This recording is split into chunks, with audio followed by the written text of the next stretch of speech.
to bumps, everyone. We'll meditate for a little while.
Hello.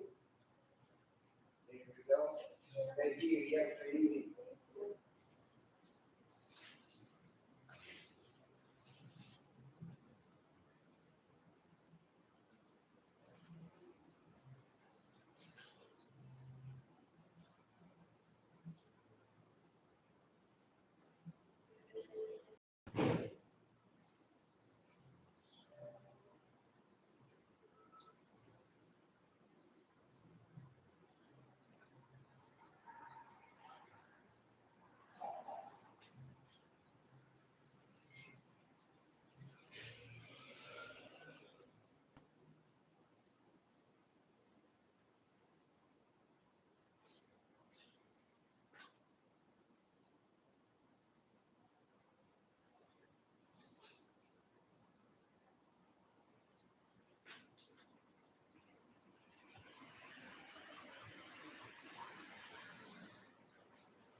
Anyone first time to Dharma Bums?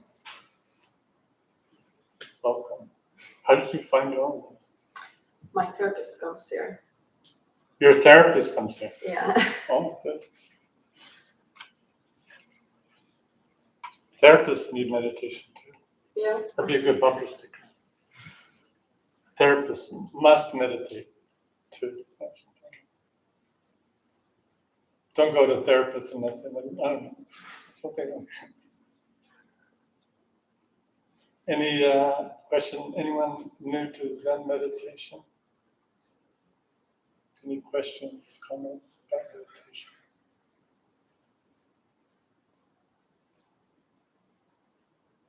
Has anyone's mind stopped chattering?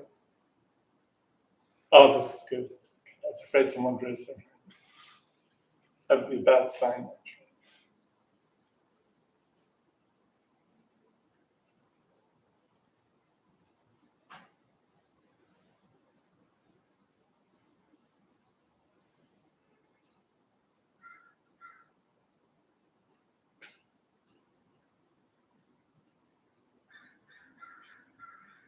I was reading something Panda Children said, and something like, when on retreat, you know it's going in a certain direction when you've written the equivalent of War and Peace while sitting on the cushion. And we can get carried away with the chatterbox.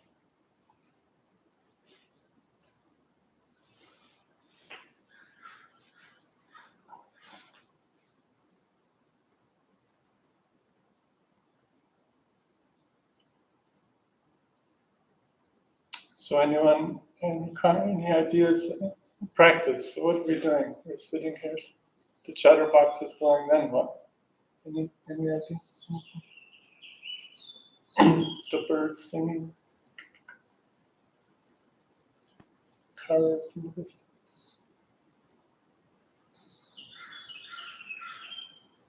It's perfect on cue, that's right.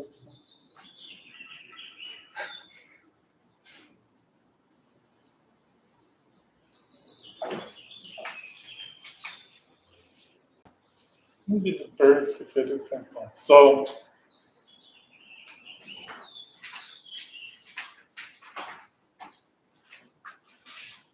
usually we perceive something, and what do we do with it? Habitually, is we bells ring, we name it, we objectify it, we think, say it is the sound of the stick hitting the cup. We attach to it. We like it. We don't like it. We want it to continue. We want it to stop.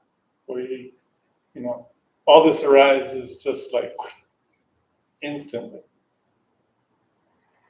There's an aversion. There's a craving. There's a indifference. There's some, separate view or separate distinction between oneself and the object.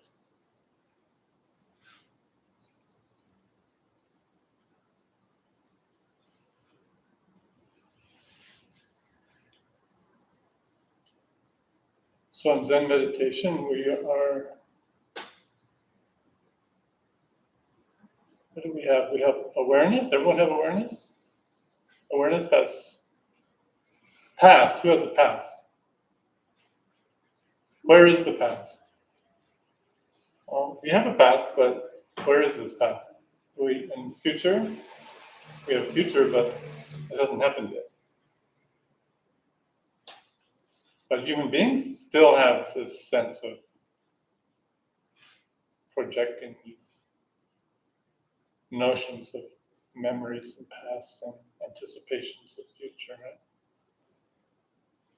We have these notions of spell, sound, there's movement, all these things.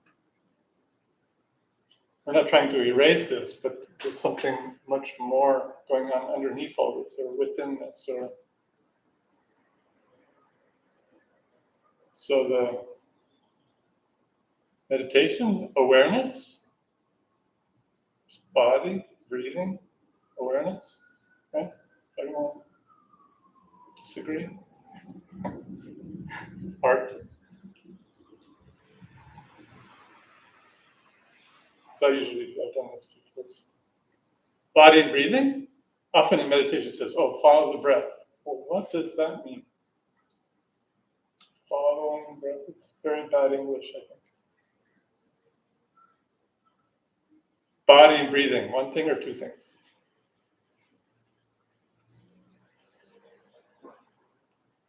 Well, it can be two things, but then it's over. No breathing, no body. So I was just reading a book in the library, very renowned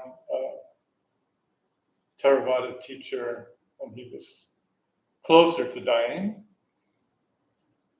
Ajahn Jha, I think. They had to tell the attendant nurse, don't worry if he stops breathing. This happens a lot for quite a long time. He's not dead yet, don't worry. And so I was quite surprised. But he would often stop breathing for even an hour. And he was still alive when he started breathing again. It's went on for quite a number of days. But still with him, body and breathing were one thing.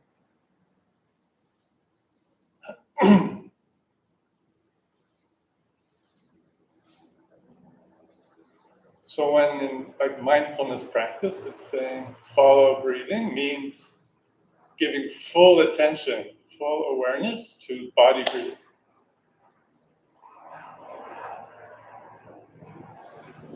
There's no specific place exactly necessary. You can't pick one where breathing happens. Really, as meditation becomes more full, one's breathing through one's whole body. One's aware without any effort of kind of a global awareness of the whole body and breathing phenomena all at one time. So that part's understandable, right? But then awareness and body breathing are one thing or two things? This is more interesting.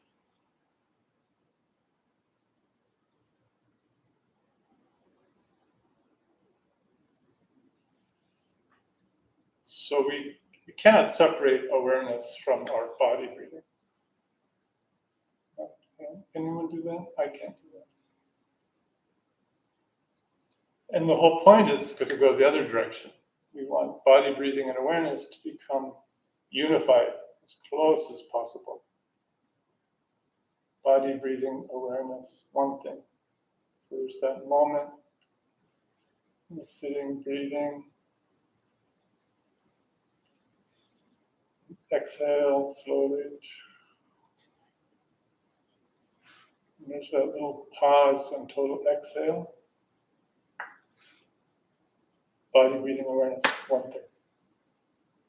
So give some kind of attention to that. Try to make it happen. There's a kind of opportunity there in meditation.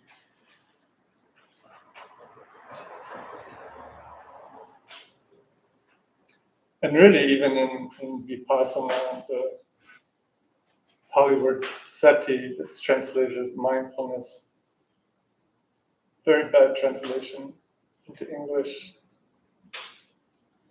literally means bare attention. It's not a mental thing. Mindful, it's kind of full, but not. Mind is a tricky word in English, so it's just, or in Spanish, it's atención plena, full attention. So we're giving full attention to each moment as it arises and passes away. Full attention to every sound that arises and disappears. Full attention to. And that's the same in Zen, basically. Zen is a little more emphasis on seamless relationship between this self-awareness and the objects of perception and memories and feeling sensations, everything.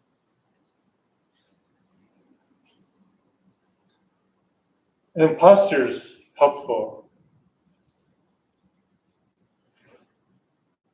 Eyes, I always go through eyes. Eyes open, eyes closed. Eyes open.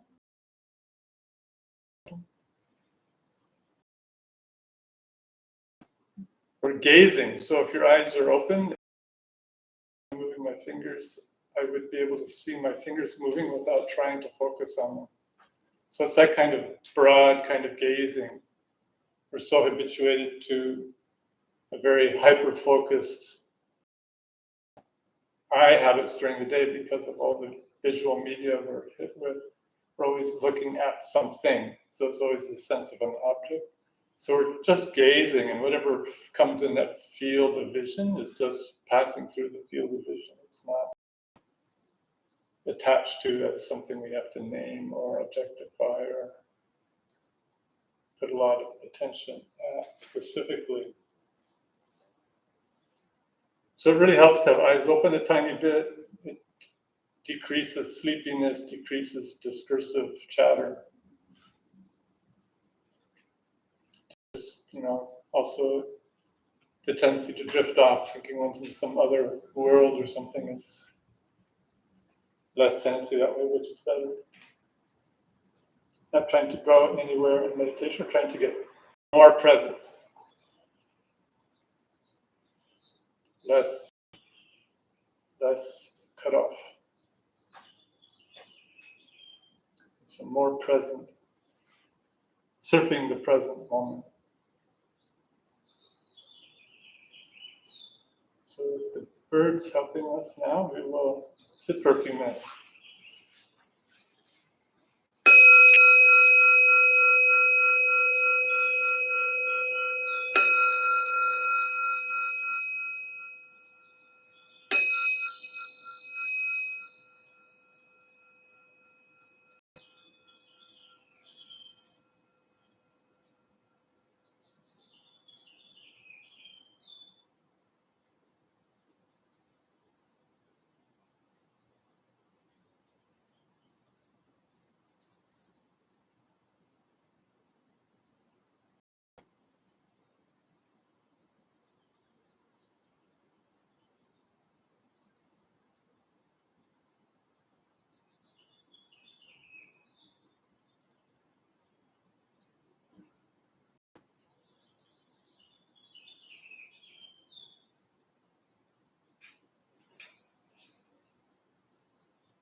That's good. Any comments, questions?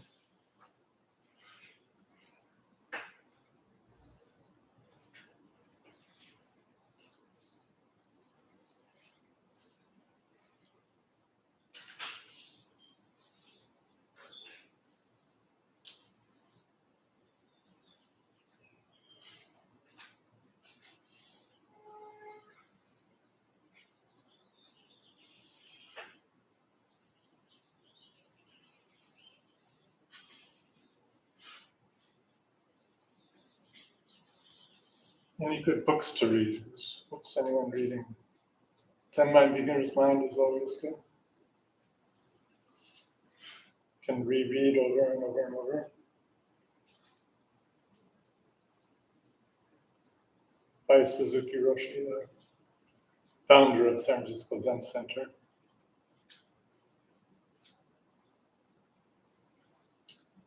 More recent books, American Zen teacher Medo Roshi's books, The Way of Rinzai Zen, and Hidden Zen is really good.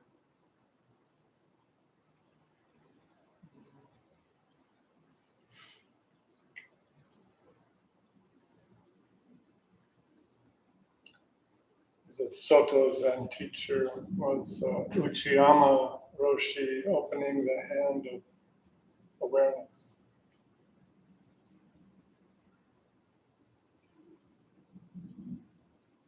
Many books. Any comments or questions? Why meditate? Why we sit still like statues and stare at the wall?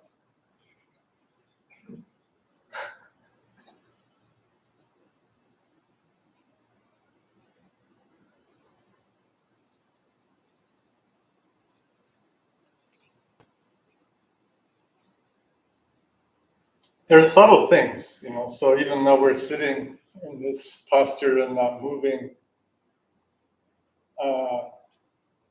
it's really very dynamic posture. So you're on the right track because at least the feeling of one's body awareness, body mind, one's feeling as one does more meditation should be the feeling of more and more physical. I think we talk about the stages of shamatha, absorptive awareness in Tibetan Buddhism. So they talk about the stage of where the result of that stage is what they call pliancy, physical pliancy. So there's the sensation even of the body being more kind of fluid or energetic than it had been. Tibetans like to make it's like Indian Buddhism. It's like these stages and states, and everything's analyzed like that. Zen doesn't do it quite like that, but happens the same way. So there shouldn't be the feeling that there's anything rigid or tight or restrictive about sitting still. It's just the opposite. Sometimes sitting like this, one's hands will get warm, more energy, hand warmth in the center of the body. Sometimes sensations of energy moving in the body. That's all quite normal. Not to get caught up in it, not to make it happen, but things like that.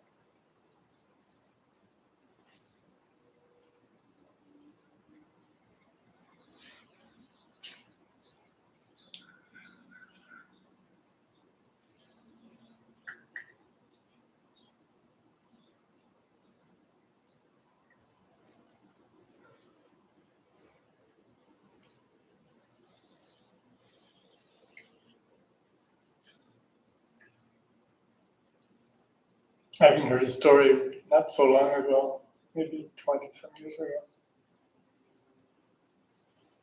from, and I never saw it, but I think it really happened. I can't believe those things. Where it was in one of the Theravada Thai or Laotian temples in LA region, maybe toward the San Fernando Valley, one of the temples. During meditation, one of the monks would levitate, rise up off his cushion. And then the master there said, don't disturb him in that, he'll fall down. He doesn't know he's doing that. And he says, it's just it'll just be a problem for a little while, he won't do that after a while. They didn't consider it like a big deal or something that you would cultivate. Different perspective. He has a little obstacle, he's rising up off this cushion. Things like that. Or, I know another very funny story also. A friend of mine was,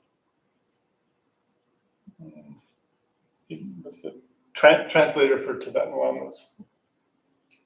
The late 1990s, early 2000. During the 1970s, he lived in North India, Nepal region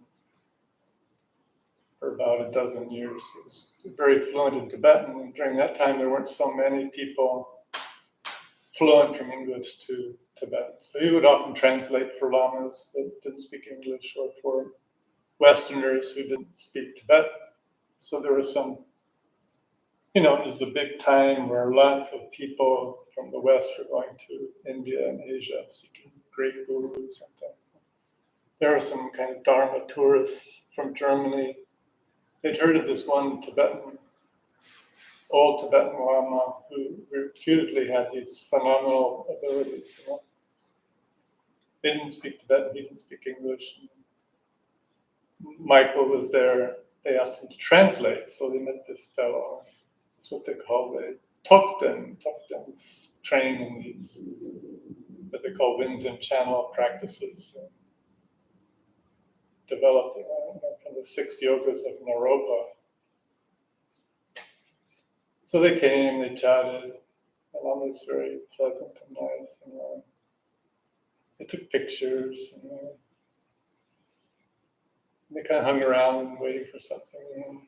Anyway, the Lama shared some basic Buddhist teachings, and then the Dharma tourists left. And the old Lama, he was in his late 80s, and he turned to Michael and he said, "Are they gone?" He goes, "Yes, Rinpoche, they're gone." He says, "Oh, good, I think they were looking for this." It was like a long room, like Dharmabam temple, and there was a bench where he was sitting on one side. Michael was on there were cushions all the way along, And Michael, he says this is the only time he ever saw anything like this in his sojourn in North India. So the Lama rose up off the cushion, seated cross-legged, flew down all the way to the other end, and sat down and laughing the whole way. And Michael said, "Oh yes, Rinpoche, I think they were looking for that."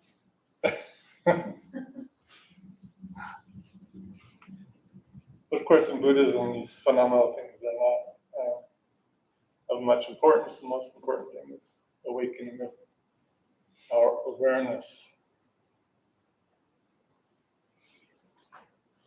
But they're fun stories anyway. We have a couple more minutes. Question? We're not teaching levitation, don't worry. We have to wear cushions on our head. There's a place in Tashijong, North India, where they train these yogas of Naropa. There's a building. Another Lama shared this name. It has no roof because you want to bump your head. It's true. There's a very small group that do this kind of things. Same as the melting the snow and freezing weather and things like that.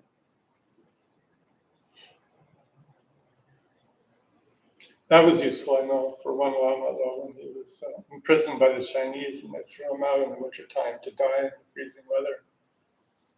And he just sat there all night in sub-zero weather, quite warm, with nothing on. And then the Chinese came in the morning, they were quite frightened. They did that a couple more times with different things, and they let him go. That really happened.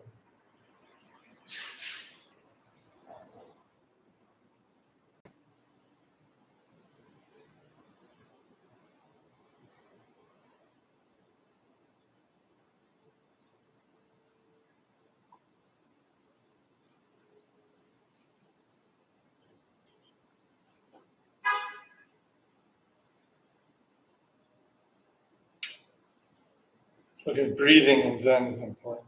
So again, we're inhaling and exhaling through the nose.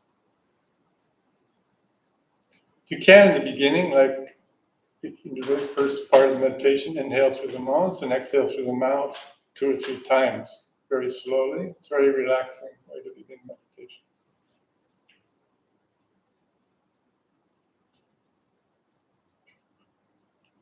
Again, inhaling takes effort. Exhaling should be totally like total effortlessness. No sound at all. There's no like we're trying to be aware of our breath or something. It's just like totally silent, effortless, like the parachute falling in the sky. Until you hit that complete exhale. Then automatically the body, there's a little pause at that point. So you want to kind of give some attention, or allow some space for that. And then inhaling again. But as we inhale, the upper body fills with air. But we want to maintain this sense of our center, what they call the hara or dantian in Japan and China, tanden in Japan. So this breathing from the belly, with belly breathing. We've all done this, everyone remember? H2, belly breathing. Then we get habituated out of that into our more neurotic breathing. When someone scares someone, what happens to our breathing? When we get angry, what happens to our breathing? Car cuts our breathing. So we cultivate this belly breathing, and then those kinds of impacts subside. Belly breathing, car cuts in front of you, car is just cut in front of you, there's no emotion. It's just what it is. Someone's yelling at you, it's like, oh, okay, yeah.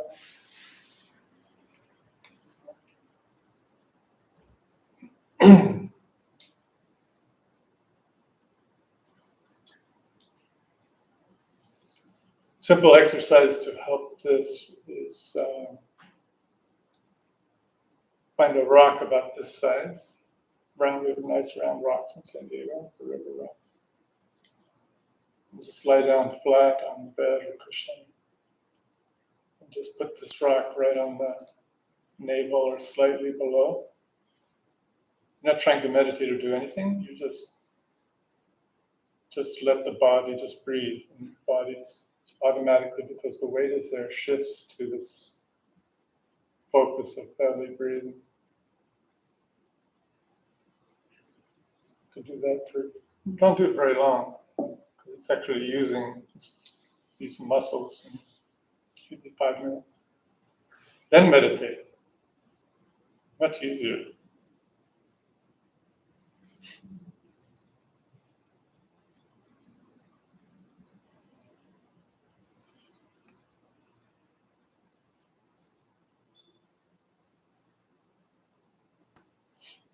Great, thank you everyone.